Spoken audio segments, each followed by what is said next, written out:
Hey, this is Bat once again. Welcome back to another video. This is a paid request for Cindy. Thank you so much for that. For those interested in requesting any type of videos, feel free to send it either directly to my PayPal or join my Patreon. Both links are down below in the info box. It'll be for pretty much any type of video. Review, topic, reaction, re-review, what have you. So this is for the 1994 film Clifford, which I guess a bit of backstory on this film. I guess this film was supposed to come out in 1991, but it was released by Orion Pictures. At that time period, Orion Pictures were going into the dumpster. They were just going topsy-turvy, losing money, and there were films like RoboCop 3 and this one and other films that were pushed back and kind of just released to little to no fanfare in the dying last breaths of Orion. I know Orion came back a little bit for films like I forgot what it was called now. There's a couple films, but not as much as they were back then in terms of puppet out movies. But yeah, it came out in 1994. It was a big bomb. Critics hated it, which I perfectly understand why. But I guess it's gotten a cult following, which confuses me. I mean, the film stars Martin Short, Charles Grodin, Mary Steenburgen. We got Dabney Coleman. Rest in peace to Dabney Coleman and Charles Grodin. And apparently Charles Grodin liked the film. Martin Short likes the film. You can find interviews on YouTube where he talks about the film and he's proud of the film. How it's gotten this kind of cult following. You look at reviews, Brad Jones, a guy who watched the Cinema Stop, he enjoys the film. There are other people who enjoy the film and think it's funny, hilarious. I have no idea what the hell these folks are talking about. If you like the film, that's fine, teach their own. Just different strokes for different folks. I'd like to pump at you. But I get what they're trying to do, I guess. Take a film like The Bad Seed. Well, let's do a comedy version of it.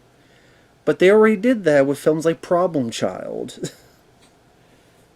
Which I guess technically would have been around the same time this come out, but then again this got pushed a couple years. And then there's this weird bookend that I think they shot after the fact and additional photography, where it takes place in like 2050, and you have a much older Martin Short who's like a priest, and he's looking after kids, and he talks to Ben Savage, who will later be in the TV show Boy Meets World, and like he's nice and kind. He's telling this kid who is doing some bad things, and hey, let me tell you the story. And again, it bookends. It's the beginning at the very end. Again, I believe that was shot after the fact. I don't know. I guess maybe to bring some kind of morality to Martin Short's character. I don't know why, because there hasn't been any making of features or stuff on this. I guess this was written for Martin Short to play. And this is what I'm getting at. This is the premise. Martin Short plays a 10-year-old kid, even though at this point he was, what, almost 40? That'd be like me playing a 10-year-old kid.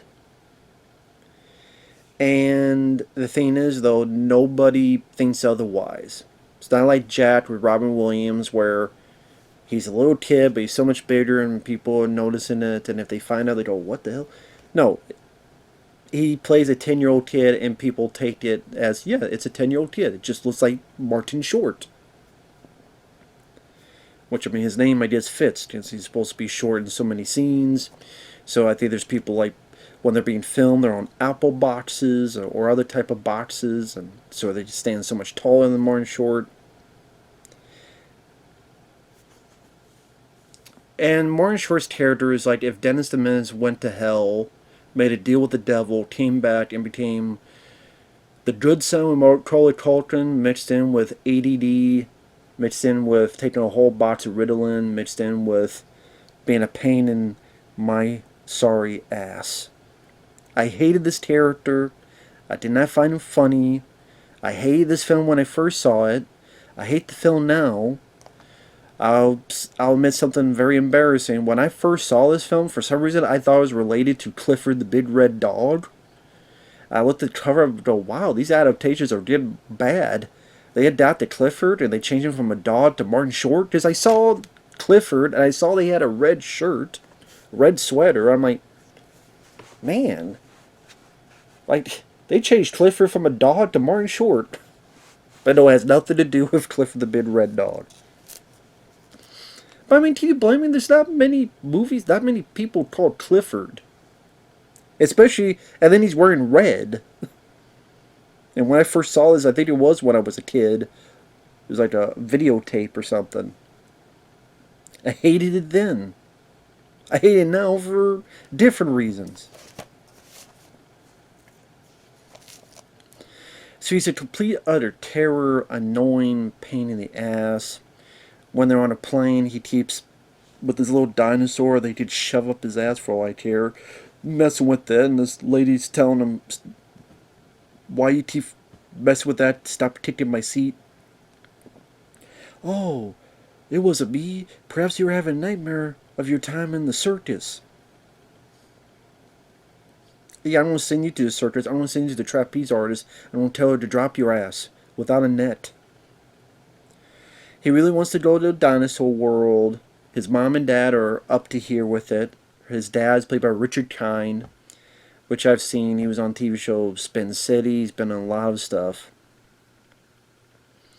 And he's the type of kid that gets up and when he goes to the front of the plane, he looks like and acts like an airplane, slaps everybody across the head. I'd be like, power drive his ass through the floor. He talks to the pilot, hugs the pilot, so the pilot almost crashes because he wants to go to Dinosaur World. The parents are fed up.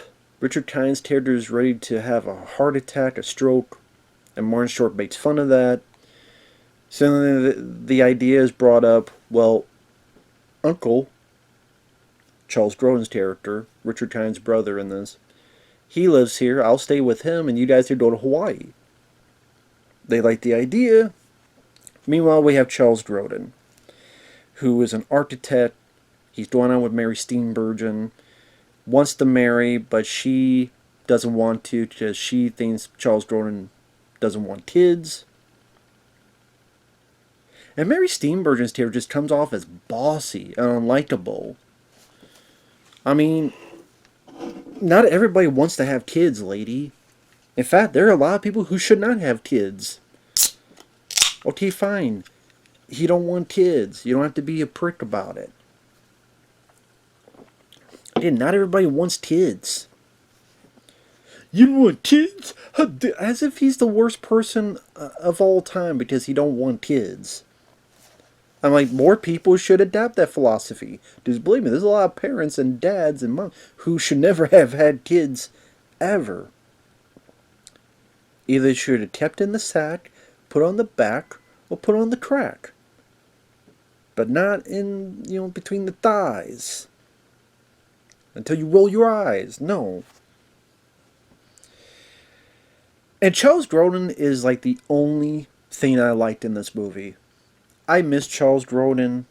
His demeanor, his deadpan delivery in films like Midnight Run and even Beethoven. He is fun in this. I absolutely related to his character. In a way, it reminded me of like Due Date, where Robert Downey Jr. But I just think that film is like the premise, some of the set pieces is just more entertaining to watch compared to this. But that had a really annoying character like Zach Galifianakis. But I have to root for Robert Downey Jr. Here, I have to root for Charles Grodin. But I just think, just the premise itself, I know people think the premise is funny. But just the premise of, oh, Martin Short, he looks like who he is, but he's supposed to play a 10-year-old. To me, it just comes off as a lame, stupid SNL skit. I know people laugh at the idea. I do not. Not for me. And then when he picks up the kid, Martin Short just acts like a weirdo perv. He walks into Mary Steenburgen taking a shower. I get the idea is to have like a be like a black comedy that is meant to have this dark sense of humor. So you have this total terror like Martin Short's character. That's probably why the music at times is like two shies away from the music from Child's Play. But you know what did this better? Of you see someone losing their mind while this other person is kind of. What about Bob did this better? And that's the thing, like, as I watch this, I'm like, I kept thinking about what about Bob? And apparently, the Chickens Roosters, the neighbors, they feel the same way. That's what they're asking for. They keep, what about Bob? I'm like, oh yeah, that's true. What about Bob? I like what about Bob? Because Bill Murray is actually, he's eccentric, he's quirky, but I actually found him entertaining and endearing. Because he's not doing it on purpose. It's like this weird, all these weird tics and eccentricities that he has. So he doesn't come off as hateable. He doesn't come off as. I think Bill Murray had that charm to him, in particular, where I'm flying. How'd you fly? Or baby steps. Baby. Like he really does seem scared, or he really does seem genuine in his emotions. There's no sense of hate and no sense of wickedness that he's doing this for. I think that's really makes that film much more watchable and much more funny. Here, you're all for Charles Grodin, but he's looked at as the bad guy when honestly I'm right with along with him the whole time. And so Martin Short, he either walks in on Mary Steenburgen having a shower, or he stares at her like a perv, even though he's supposed to be 10 years old. He'll play the flute whenever he wants to. He'll do shenanigans like, because Charles Grodin breaks his promise to bring him to Dinosaur World, so, damn. He's going to change the sauce into hot sauce. So he's going to put the hot sauce into this drink, so Grodin drinks it, and he gets the hot sauce in the mouth. Oh my god, he took the chopstick and replaced it with lipstick. How dare he?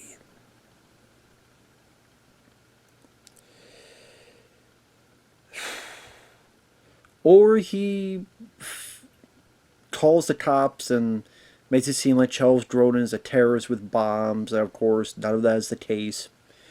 He gets a party going at the house, which then Charles Grodin comes in and tells everyone to get the hell out.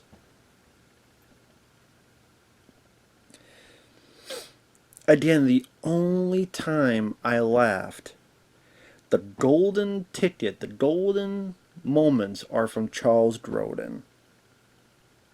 He got some chuckles out of me.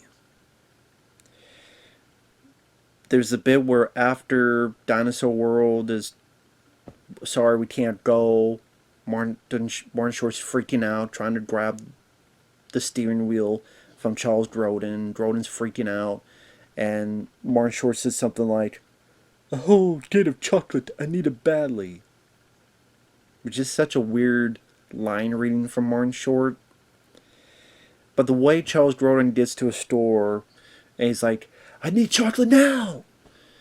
And they said, "Well, we don't have anything." And then Charles Grodin's like, "Tip me damn bunny." They get this chocolate bunny. Or when he gets arrested and the cops or FBI who are talking to them, and Charles Grodin's freaking out, it's like, "What do you want me to say? You're drilling me under these hot lights." So they turn the lights off, and then you have this pause, and then you hear, "Oh, but now I can't see anything."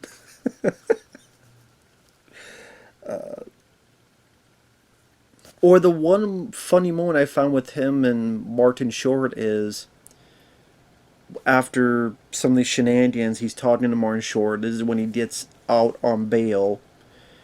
And the way Charles Grodin's telling him is like, "Can you look at me like a human boy? You can't do it for a few seconds, can you? And I will admit, this is the one thing Martin Short made me laugh. Where he's kind of like looking up and trying to do these looks.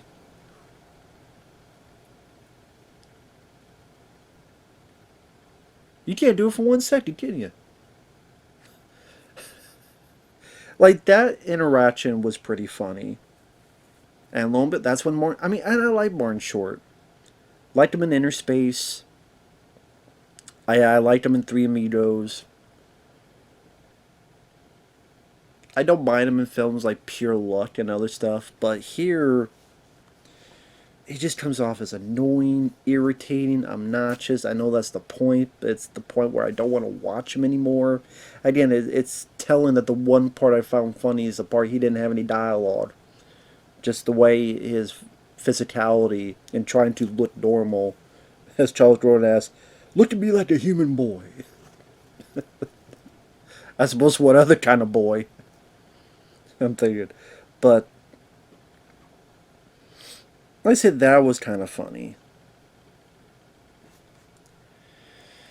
And then the third act, again, reminds me of What About Bob? And that's the thing, this kind of comes off as, which I know is supposed to come out the same year as What About Bob, because I think that was 91, they're supposed to come out in 91, so you have both where someone loses it and ready to kill the other person, kind of like how Richard Dreyfuss wanted to blow up Bob. Here, I want to take you to Dinosaur World, put you in this ride, and then I'm going to pump it up to 10.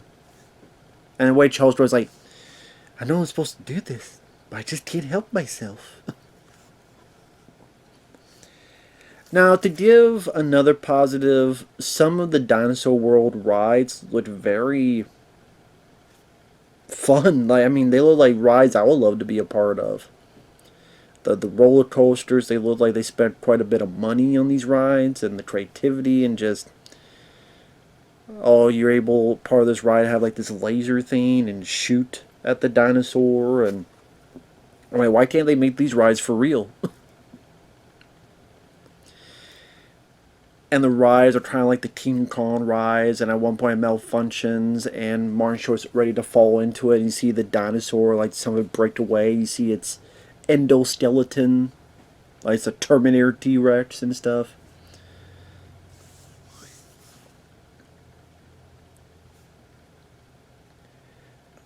But then, like, the resolution, like, there really is no resolution. All of a sudden, Charles Grodin changes his mind. I don't really see a reason why Charles Grodin changed his mind. Granted, you say, okay, just ultimately, this is supposed to be a 10-year-old, and he shouldn't kill a 10-year-old, but there's really no other reason why he changed his mind. And even then, Charles Grodin, like, he still doesn't like him, Martin Short. Charles Grodin says something, and then I guess for some reason that one thing he says changes Martin Short's life forever, which I don't know why it would. Because people have been telling them this type of stuff throughout the entire movie, and he hasn't listened to one bit. His parents tell him this stuff. Charles Grodin himself has told him some of this stuff in the past. So why would this change his mind? And now he's not in trouble with the cops. And then there's a wedding where Martin Short gives the ring, and you tell Charles Grodin still doesn't like him. And then somehow, some way, that changes Martin Short's life to be this priest. It felt like this film had a completely different ending, and we'll never see it. I don't know what that ending would have been.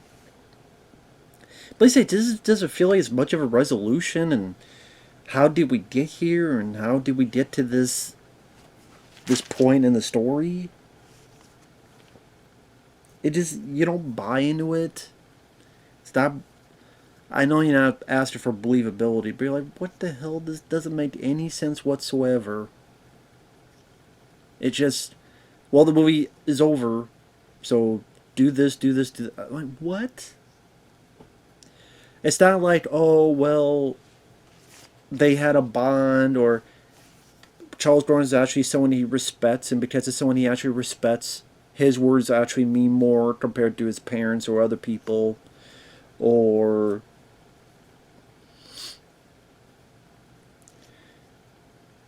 I don't know, maybe like he was so gun about Dinosaur World because his grandfather took him to it and he was always partial to his grandfather, or like some kind of meaning about Dinosaur World, or some kind like. But it's not. This is a movie that's not meant to have any heart.